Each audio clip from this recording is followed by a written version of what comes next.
This is a pufferfish.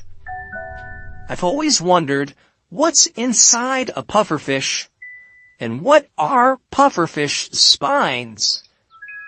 I thought they were bones, like ribs, because ribs can grow in weird ways. Like turtle ribs grow very wide and fuse together to form the turtle's shell. So I thought maybe these spines are the pufferfish's ribs. But I was wrong. Pufferfish spines aren't bones at all. Because take a look at this piranha. Right here. This is what ribs look like on a normal fish. Notice how they're attached to the vertebrae. Now let's look at a pufferfish skeleton. Huh?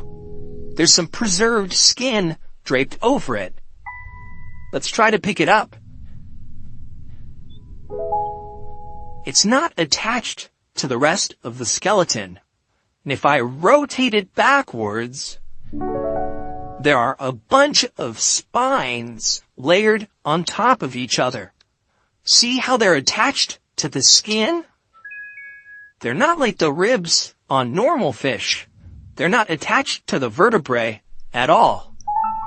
So if they're not ribs, then what are they? Well, take a look at this silvery fish. You see how it's covered in scales? Now imagine if this scale grew very long and pointy. You get something that looks like this. Pufferfish spines aren't bones at all. They're super modified fish scales.